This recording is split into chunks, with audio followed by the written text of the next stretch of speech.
Welcome to Red Eye. Hello, everyone. I am Tom Shillue. Let's check in with TV's Andy Levy at the Red Eye Tease Deck. Andy? Thanks, Tom. Coming up on the big show, Donald Trump nominates Judge Neil Gorsuch to fill the vacancy on the Supreme Court. We'll have an interview with Gorsuch's charming, witty, and handsome college friend straight ahead. Plus, sports reporters put pressure on Tom Brady to denounce his friend Donald Trump. Honestly, who cares? All that matters is that the Patriots lose the Super Bowl. Hey! That's it. And finally, is the female-led reboot Ocean's 8 sexist for only having 72% of the roles men had in the previous film? Are 80% male panel debates? Oh, wait, John DeVore's on. Are 50% male panel debates? Back to you, Tom. Thank you, Andy. Let's welcome our guests. After Central and Fenway, she's my favorite park. Fox 5 News anchor Christina Park. I'm the chick.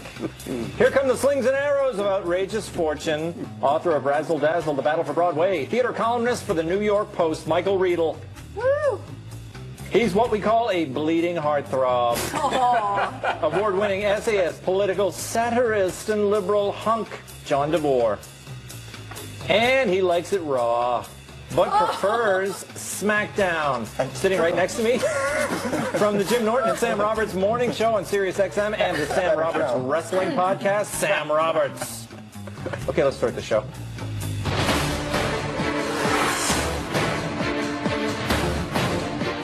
President Trump has selected a brilliant legal mind for Supreme Court Justice. And more importantly, he kept it a surprise. The president, who knows a little about creating television drama, announced his pick, Judge Neil Gorsuch, during a live primetime address. White House spokesman Sean Spicer later explained how they kept it a secret. Gorsuch, who lives outside Boulder, Colorado, was informed on Monday. White House staff picked him up and drove back roads to make sure they wouldn't be spotted with him. Here's video of him in the car.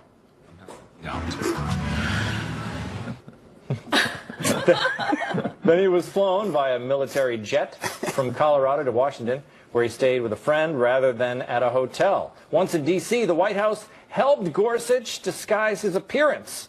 Here's a picture of him hours before the announcement. Oh. The effort paid off. On Tuesday night, the president basked in the moment.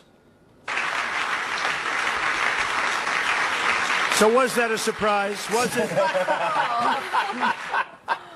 It's always good. Yeah, you got to have a surprise, right? Sam? Yeah, he nailed it. I think Trump is good at this kind of thing. He created the suspense. He made it kind of special for people. I thought it was great. Yeah, I didn't know who was going to get it. If it was Gorsuch, if it was Corinne, I couldn't tell, but it did end up being Gorsuch. This is so pro wrestling. Yes. This is like when you, like, because I went to Raw once and Sting was on the show, but I didn't know Sting was on the show. Sting. Sting. Not the singer, the wrestler, the Sting. Yeah. Because they put him in a hoodie, they snuck him in, they did the whole thing. Yeah. You need theatrics like this in politics. This is what's going to make kids be interested in this stuff again. They make it like a reality show. Get a trending topic in the corner so people know what to hashtag. Like, it's got to be a show. Otherwise, what's the new generation going to watch? That is so true. John DeVore, Trump makes it fun. Except you and all your friends, all you do is you protest and you try to bring the whole thing down. Right. We only want this to be serious. The selection of a man who's going to be one of 9 people representing one of the branches of government. Yeah. Right.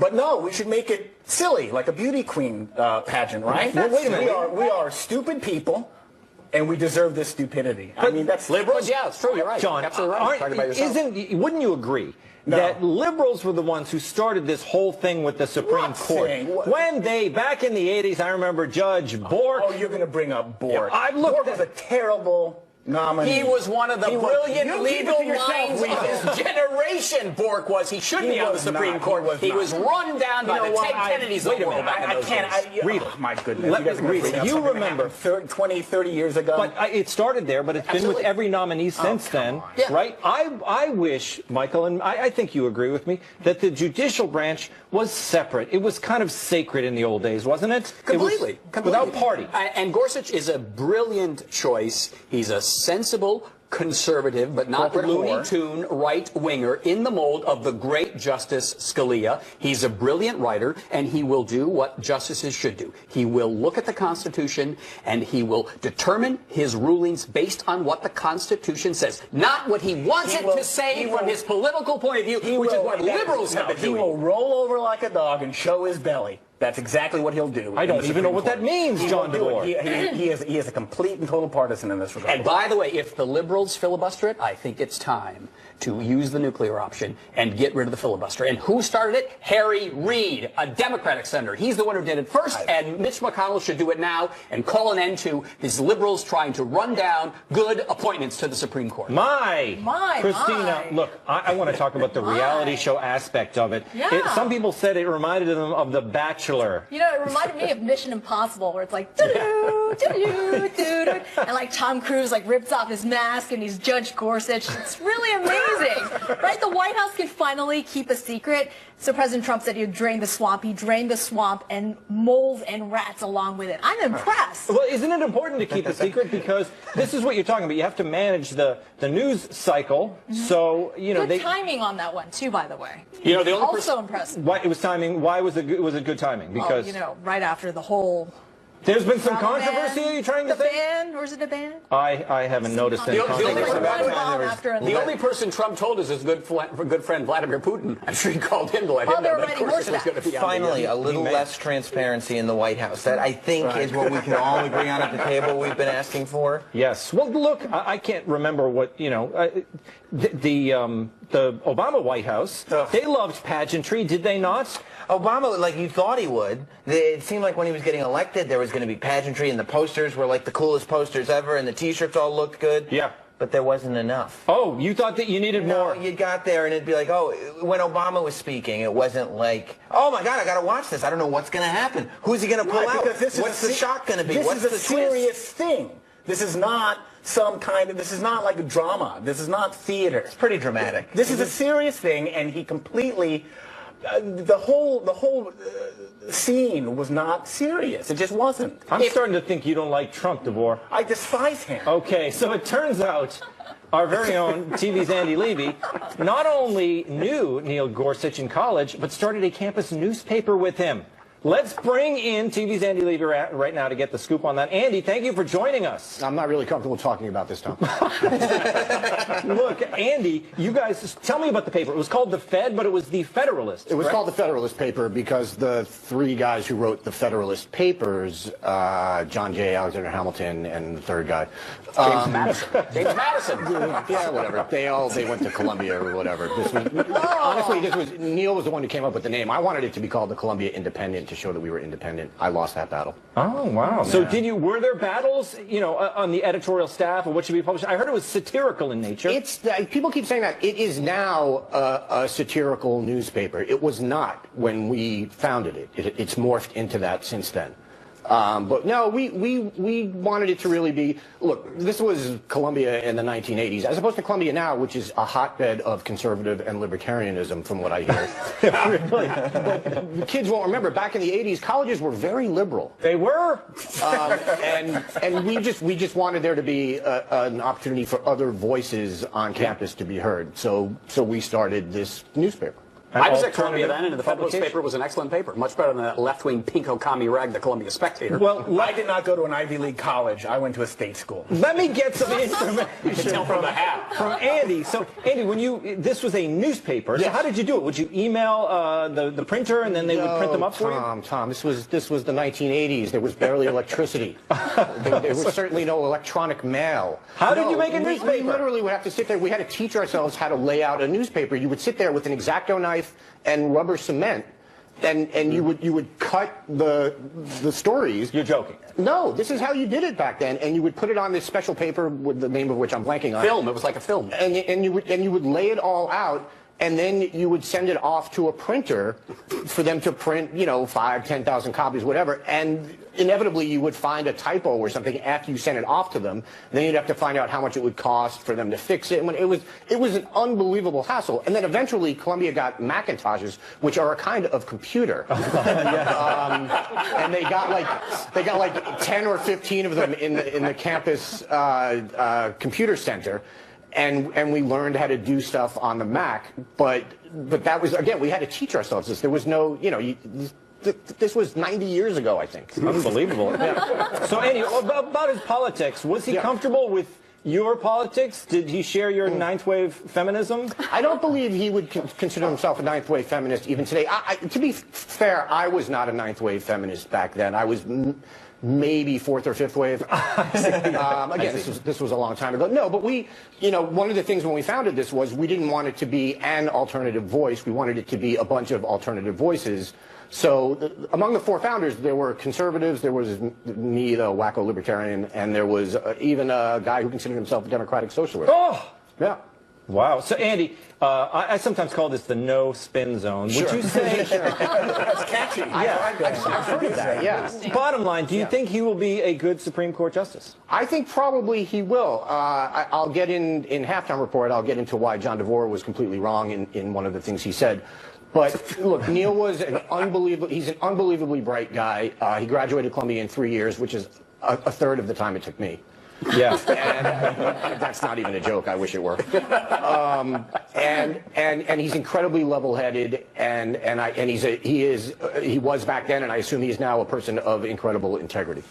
Excellent. Andy, I want to get your take on this bit of tape we have here. Greg Gutfeld, who I think you know, he was talking about you, and I'm not sure who that is. What's the name again? Greg Gutfeld. He was talking about this appointment today, and he brought up Gutfeld. Gutfeld. He brought up Andy Levy. Let's roll the tape. Oh.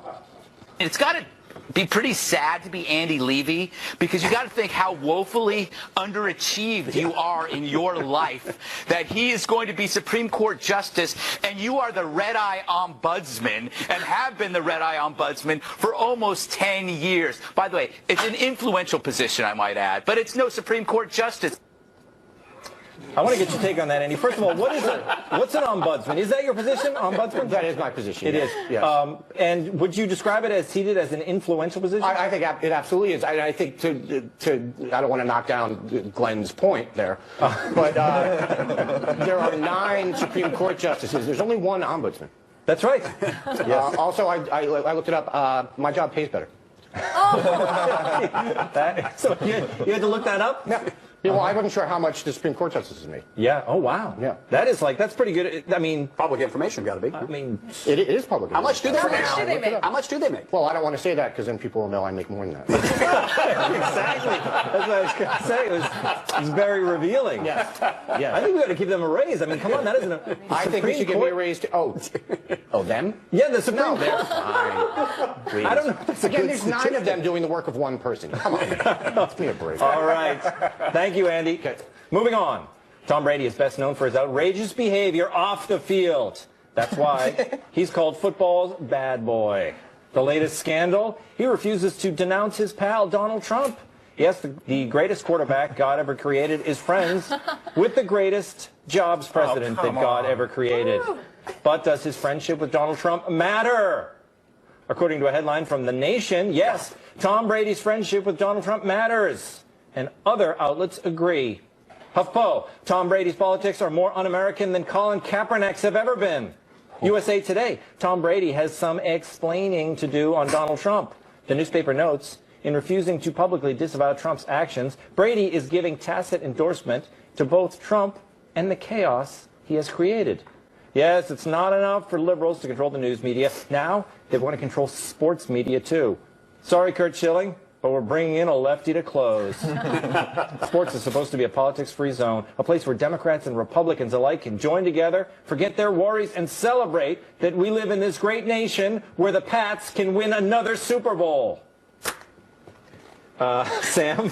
Yeah. That was good. Do you agree with me that these sports journalists are getting out of hand? First of all, I agree with you that Tom Brady really is the bad boy. He's like the second coming of Dennis Rodman. He really on is. that football field. Yeah, the different haircuts. It's crazy what this guy's doing out there. It's like, pay attention to the game.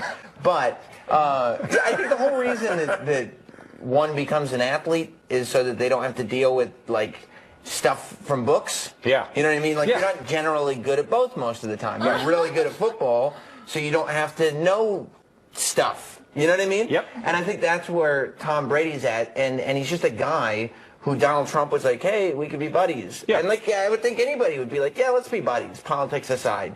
I don't think Tom Brady needs to be held to the coals for his politics because he probably doesn't have any. He seems very neutral, John DeVore. It's the left that will... I never remember anyone on the right giving grief to people for being friends with someone. He didn't even put the hat on, DeVore. He just had it in his locker. Was there a question there? You can find it in there. I mean, I don't like football. Well, look... Why is why can't the left wing? They're not happy with America's newspapers and editorial pages. Now they got to run the sports pages as well. Well, that's part of the bigger conversation we're having about whether or not sports athletes or celebrities should be responsible for their politics. And I say yes, they should. They should. Absolutely, 100%. If you're going to be public about your politics, and if you're in the public sphere, and if you make a living off of people tuning in, buying tickets, what have you, yeah, you should be responsible for your public political leanings. And Brady is BFFs with Donald Trump. So what? So what? What's the big deal? What's the big deal? Right. So what? He can be friends with them, and also he can be despised for that and other reasons. But does he have to come out and these newspapers? They want him to come out and denounce Donald Trump. Yes. And by the way, it's not. I don't know if it's sports journalists. I mean, when's the last time you turned to The Nation for the sports scores? Well, they're out there too. Look at the sports pages. Look at the sports websites. They're all saying Tom Brady is like a right-wing nut just because he accepts a phone call from the president. He should ignore them because a lot of football fans, I bet, are Donald Trump supporters, and they'll be behind Tom Brady because of this. That's it. Christina Park, you know, I never Liberals heard like anyone soccer. around here complaining about Colin Kaepernick's politics. Did you? Tommy's got Giselle. What's He's got Giselle. He doesn't care. He doesn't care. Life is good. Although You've got Giselle. But the thing is, her politics, something tells me that's why he's a little gun-shy with the politics, because she has tweeted against Trump. So she actually does get political, Sometimes doesn't she? conflict is good in a marriage. Haven't you heard that before? I have. Yeah. I think it's true for them. Who do you think is going to win the Super Bowl? Do you think the Patriots are going to win or the Falcons are going to lose? Which Who do one? I think is going to win? Who I hope will win? Yeah, hope. Hope. Yeah. Patriots. Yeah, there you go. What about you? You know, Patriots. I read, Sam, that most of the country wants the Patriots to lose. I couldn't That's believe what this Tom Brady story is about, by the way. What? It's like people want another reason to hate Tom Brady. Like that, and so now they're like, oh, well, he doesn't like Trump. People, whether it's like they don't like it because he's got the hottest wife in the world, or because he's super rich, or because he keeps playing football, or now it's because, oh, he loves Trump. He's all of a sudden he's BFFs with him because Donald Trump shouts him out in a couple speeches. Why? Just because he's good? I mean, people are jealous. I don't have any skills that are as good as his skill of football. But everyone loved Derek Jeter. They loved him forever. Did they? They did. He was a Yankee. The Yankees are a beloved team. Nobody hates the Yankees. That's it. It's anti-Boston bigotry. That's what it is. You know who's going to win on Sunday? Who? Head trauma. Massive head trauma. And then 20 years later, they're spitting up pudding because we force these people to bash their heads against each other for money. The nanny state, the nanny state I is back in charge. I just care about brains. Sounds like Will Smith in that movie. I know. Tell the truth. Exactly. Taking the fun out of everything. Coming up, is it a good idea to shake hands with President Trump? Not if you have sandwiches to make. We'll explain next.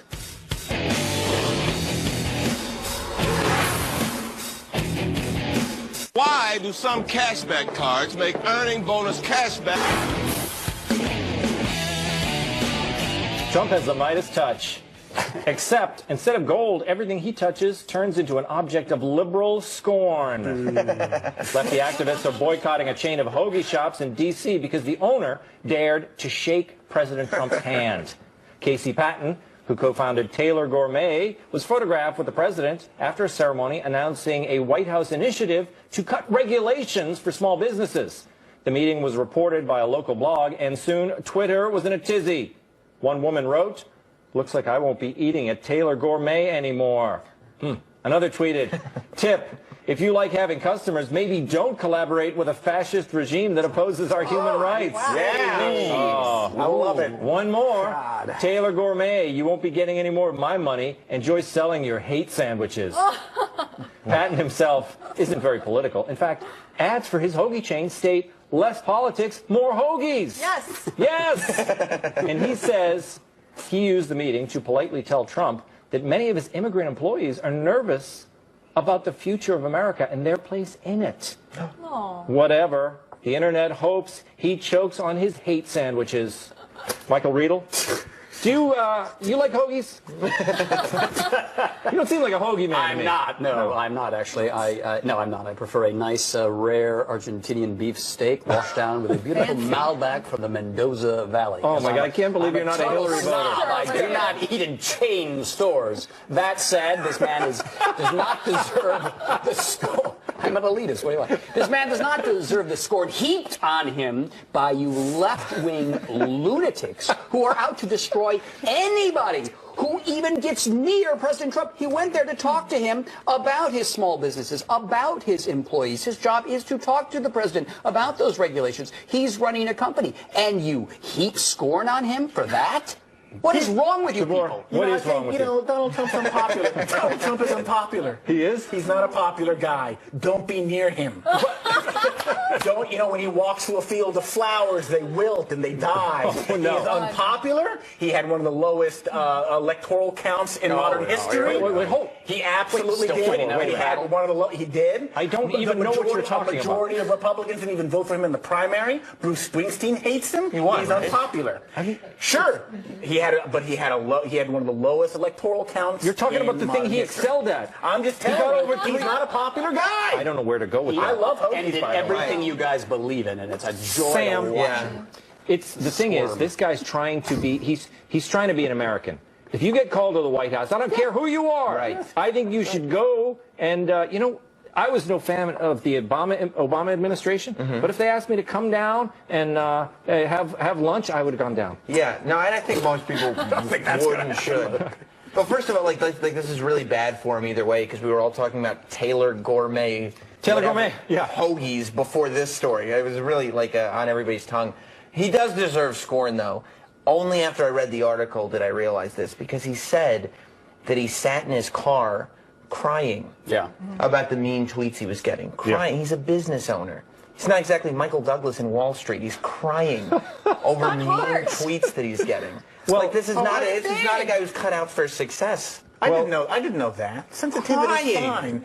Having feelings is okay. See, DeVore, he might be your kind of guy.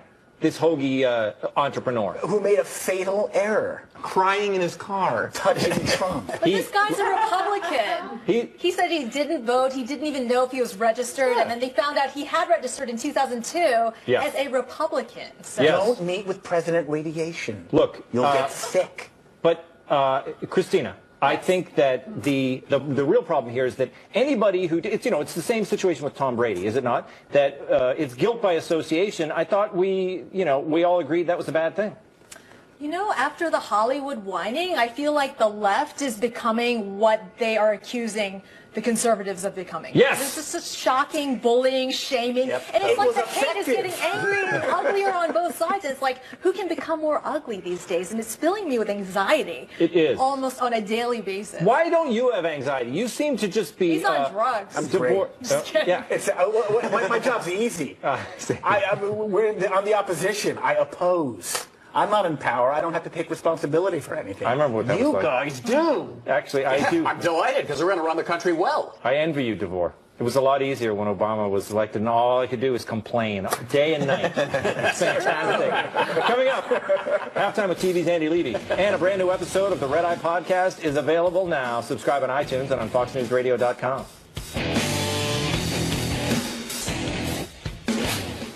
Welcome back. Time to find out what we got wrong and what we missed from TV's Andy Levy over in the Red Eye News Deck. Hey, Andy. Hey, Tom. How are you? Good. Good. I just want to say that interview you did with the guy who went to college with Gorsuch. Yes. Fantastic. It was great interview. It might be the best guest you've ever had. I think it was.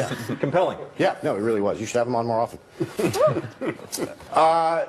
Speaking of the Gorsuch nomination, Sam, you said you need theatrics like this in politics. You need to make it like a reality show. Yeah. I honestly don't disagree with you in this case.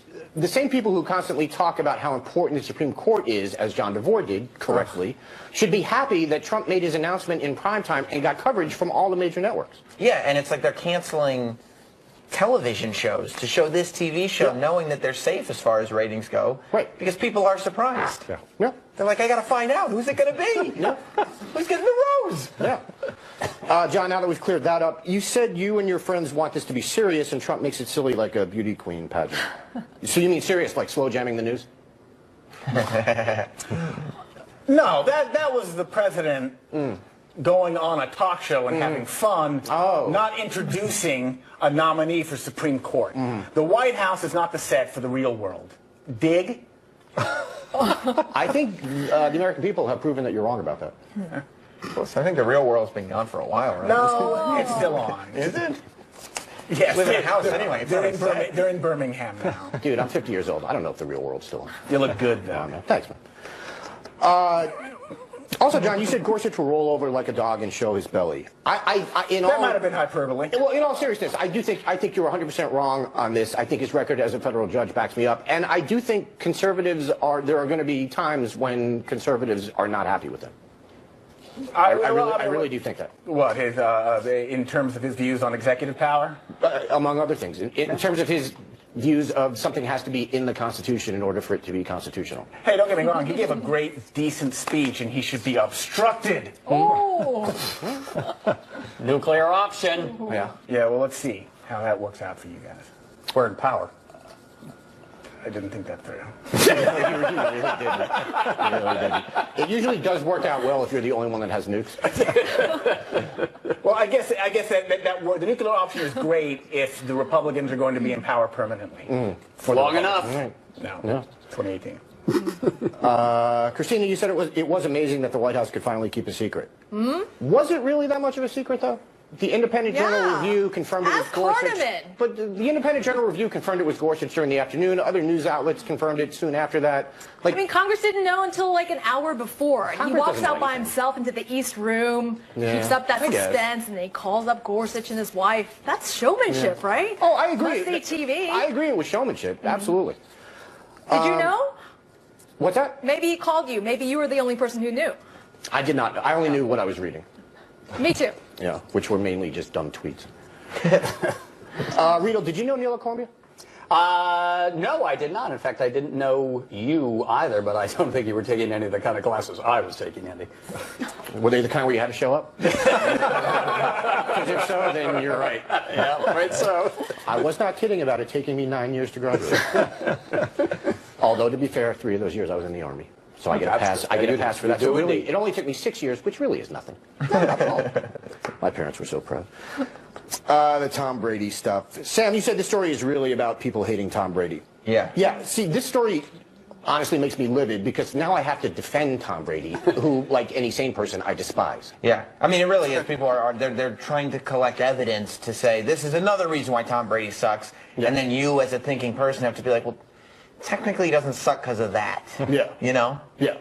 I just think he has every right to not want to talk about anything that's not Super Bowl related. Of course he does, especially if he's not going out there and being like, here's my stance. Like he had a hat in his locker. Yeah. You know? Tom, you said, sorry, Kurt Schilling, but we're bringing in a lefty to close. Yeah. What did that mean? It's like Kurt Schilling's a righty, I guess, and bring in a lefty relief pitcher. Who? I don't know. But like lefty, like political left, and a lefty on the pitcher's mound. It's like sports, right? Yeah. Okay. Sports. All right. Explain the joke. That always works. It was good. It was good. Everybody laughed, right? Yeah. Good one, Tom. No, they absolutely did. Yeah, that's on me. John, you said Brady can be friends with Trump and he can be despised for it. Absolutely. But he also doesn't have to talk about it if he doesn't want to, right? That was my point. It didn't seem like it was your point. No, I said that after. I was like, I think you said he had to address it. because he's public about it. He's not, because one time he said something like, yeah, I'm friends with Donald Trump before he was president. That's enough. Yeah, I mean, I supported Colin Kaepernick's right to protest. I support Brady's right to keep quiet if he wants to. Sure, and then I have a right to talk about people I don't really know anything about. No, absolutely. And you prove that every night. Sam, you said one of the reasons you become an athlete is to avoid books and stuff like that. Yeah. I think that's a bit of a stereotype, and I think you should feel bad for saying it. No. I went to Syracuse with Carmelo Anthony, and it's true. No, okay. Yeah, he wasn't a strong student. All right. I would highly recommend reading Instant Replay by Jerry Kramer. I don't read. Oh, So- are you an athlete? No. Well, no, then you have to read. Best of no worlds. Yeah. All right. Anyway, he was a lineman during the Vince Lombardi era for the Packers, and he wrote a diary of I think it was the 1968 season, maybe 67. But he addresses the fact that people were shocked that he was writing a book, as if an athlete couldn't write a book. Yeah, but like, And you know, it's your really, one really example of an athlete that did that was with like Vince Lombardi. That was a long time ago. A So it's man not put like in a it's word been for the great Jack Kemp, a Buffalo Bills player, who became a congressman, wrote several very good books. I think that's like all the athletes right there. Good point. Christina, why in the world do you want the Patriots to win? Why do I? Yeah. Because I'm a fan. Of the I mean, Patriots? I like the teams that are hated, you know, because if you're being hated, you're doing something right. Look at you. You're good looking, you're rich, you have a great job, you're probably hated too. Right, there Andy? you go, Andy. Is it bad to be hated? People at the top are hated. I'm now a Patriots fan. For good. That was easy. John, I take issue with you saying we're forcing football players to bash their heads against each other for money. They're not prisoners. We're encouraging them. That's We're a better word. rewarding them That's a with better word. treasure Yes. to ruin their And to be clear, the NFL, and particularly Roger Goodell, can suck it for hiding evidence of concussion stuff. My only thought is, if the evidence needs to be out there, and then people can make their individual decision if they want to maybe screw up the rest of their lives. But withholding evidence, Roger Goodell should probably, I can't say that because I'll get in trouble. well said. Not a fan. Yeah, me neither. Boycotting the DC hoagie chain. Rito, you won't eat at any chain restaurant? Is this true? No, I like organic, locally sourced. You're a communist, aren't you? I'm a right-winger who shops at the farmer's market. I mean, I got to tell you, but we're all a bunch of contradictions. You one of those crunchy thighs? I am. He's so complex. I wore my Make America Great Again hat to the 1% Abingdon Square Farmers Market. I practically got stoned by everybody in the West Village where I live. I do think, John, you might have a good point about people trying to avoid, doing things like shaking hands with Trump. Can we roll the tape from Gorsuch?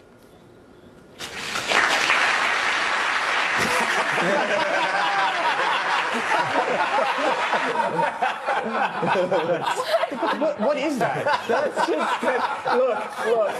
President Trump needs a hug, and that was him. He was trying to pull him in for a He's hug. not going to be able to hold his gavel for him. months. Well, Sabor's right. It was just a vigorous shake. He was excited. No, he was trying to pull him in for a hug because Donald Trump is broken inside.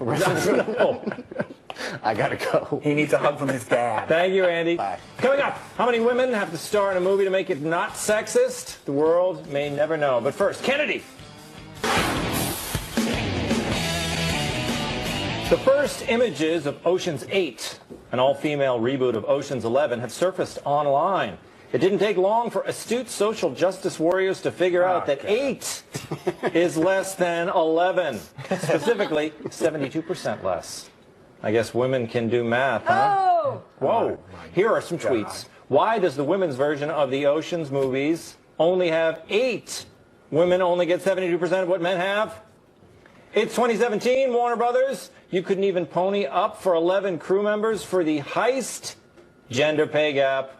Hopefully, a coincidence that the all-female movie Ocean's 8 has 72% of cast that Ocean's 11 had. Now, no one knows for sure why there are fewer female criminals in this flick. Maybe the studio wanted to save money. Maybe the writers wanted to point out the pay gap. Or maybe they had 11 women, and 3 of them realized that a life of crime will never live up to the joys of marriage and motherhood. Oh, really? I mean, it's possible. I'm saying, look, Christina, I'm presenting the many possibilities. Look, do you think this is sexist, or is it sexist to point out that there's only 8 women? I don't know. I mean, it depends on what their budget is. Because if you're thinking how much they're paying the actors for each movie, you would want to be one of 8, because then you get paid more, right? That's right. Then More 11, money. you have to split the share with more people. You're right Plus as well. that Chinese guy's like half a person, 'cause it's small. Right? No one else could say that on this panel, right? Could we? And why we are were they all all looking thinking it. depressed on the subway? Yeah. The guys with limos. I don't this picture is not the greatest advertisement for it, but terrible. are you going to see this movie, Sam? I like to see all the movies. You do? Yeah, I like to see what's going on. But there's, like, when this movie does terribly, which obviously it will, I hope that we realize that, like, the key to bringing us together is not to just say whatever roles that men can do, women can do as well in the exact same movie. We'll just remake it. Plus, it's not like the Oceans. There's a couple of things. The Ocean's 11 movie, the first one, it's not like they were all millionaires. There's like Brad Pitt and George Clooney, but a lot of the other ones are probably just working for scale. Or You're right. Matt Damon. And Matt Damon, yeah. Ocean's 11 had a sequel, right? Yeah. Ocean's 12. Yeah. And then Ocean's 13. Yeah. So what if Ocean's 8, they're just like, we're going to give the ladies even more sequels. There's going to be 8, 9, 10, 11, 12, 13, 14. You're right. Look, I don't know, Riedel, will you see this movie? Are you as sure as Sam is, because he's uncomfortable with women in challenging roles, are you sure that it's going to be a bomb? I don't care. I think it's probably going to be a bomb. Most of these awful Hollywood movies are bombs. And by the way, nobody should watch these remakes of Ocean's 11 when you have the originals, Dean Martin, Frank Sinatra, Sammy Davis Jr. Now that's a classy crew. It is a classy crew, but let's face it, Ocean's 11, it was not the greatest film, was it? It wasn't. No, these remakes are terrible. I have no I'm talking the Dean Martin version, the but it's Sinatra fun. version. It's fun. The Rat Pack era. It's great. It's not good. Yeah, it's not a great movie. not a good movie. Fine, but they had class. They had style. The Brad Pitt one's a lot easily better. and naturally. And all these Hollywood people today, they got to fake the style. Yeah. They got to pretend the style. They don't have it naturally the way Sinatra and Martin and Sammy Davis Jr. I don't mind, by the way, these women making the Ghostbusters movies and Ocean's 11. But I draw the line at James Bond. Yeah. James Bond must always be a man. I don't That's want right. June Bond or Jane Bond. DeBoer, take it away. You got 30 seconds, DeBoer. Go. I'm not in the safe space here at Fox News. Am I? I will be a capitalist. These are big stars. Sandra Bullock, Kate Blanchett. It'll be a big hit. They should make movies if they think there's a market for the movie. Got it. Sorry for defending capitalism. Some things. Coming up tomorrow on the next Red Eye, John Podhoretz, The Doctor, Kelly Powers, Aruba Ray Allen, and Paul Odo.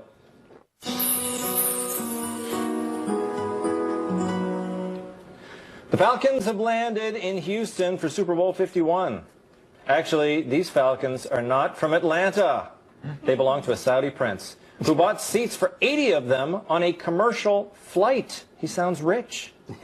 Falcons are status symbols in the Middle East. Qatar Airways even has rules about traveling with them. A maximum of 6 Falcons are permitted within the economy class cabin. My God. Clearly, an exception was made for the prince. Members of the Saudi royal family are famous for their lavish spending.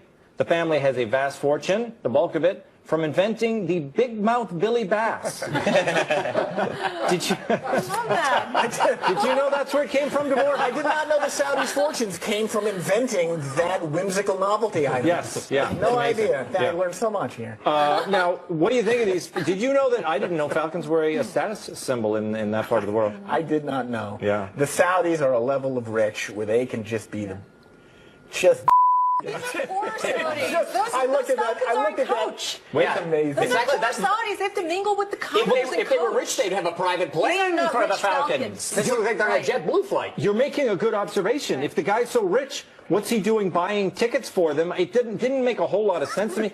Something fishy is going on. Maybe he's not that Saudi rich. Yeah. Right. Maybe there's different tiers of Saudi He's trying to rich. rub his wealth in the faces of the people. Like, he specifically wanted to pick a flight with like 3 seats booked. Yeah. So that those 3 people would know, like, well, if you do a private plane, which he could obviously afford, who knows? You and your aunt. You know what I mean? But if you do a commercial flight, the whole world is going to know. It's like when rappers buy like jewelry instead of investing in stocks. You can wear jewelry. The world can know that you have become financially successful. Right. Oh, Falcons are like the grill. That's it. You Got it. understand. Yeah, they get are. it. I don't like, I'm not a bird person. I don't know if anybody, I find them off-putting. Did you ever stink. Well, did you ever go around someone who's a bird person? They sit on their, They I don't always like leave something behind. Yeah, they're What was like- the airplane snack for these Falcons? They eat pigeons. the same thing. I think they like. Well, you know, falconry is a long, long tradition. Sports of very aristocratic people, and these Saudis are trying to pretend they're aristocrats, so they've adopted the aristocratic. He's going to keep talking, and we got to go. The show's over. Very special thanks, Christina Park, Michael Riedel, John DeVore, and Sam Roberts. That does it for me, Tom Shillue, and I'll say goodbye and see you next time.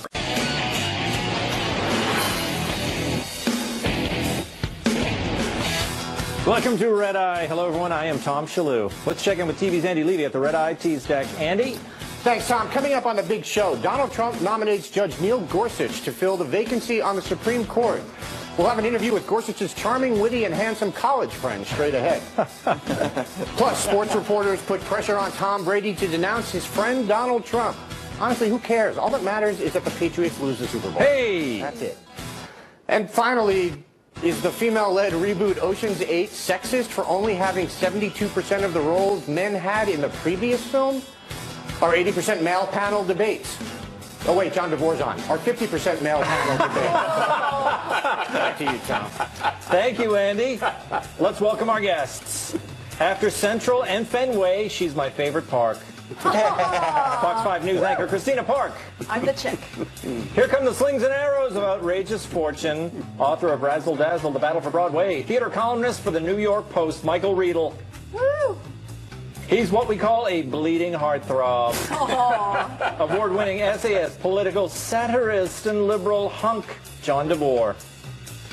And he likes it raw, but prefers SmackDown. Sitting right next to me from the Jim Norton and Sam Roberts morning show on Sirius XM and the Sam Roberts Wrestling Podcast, Sam Roberts. Okay, let's start the show.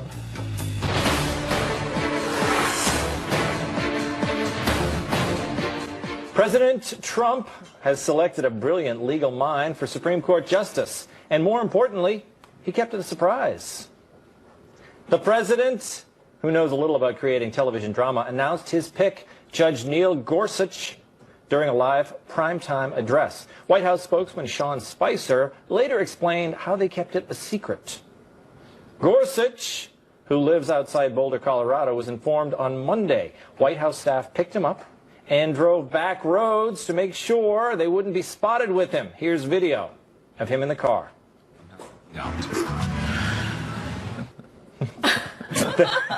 Then he was flown by a military jet from Colorado to Washington, where he stayed with a friend rather than at a hotel. Once in D.C., the White House helped Gorsuch disguise his appearance.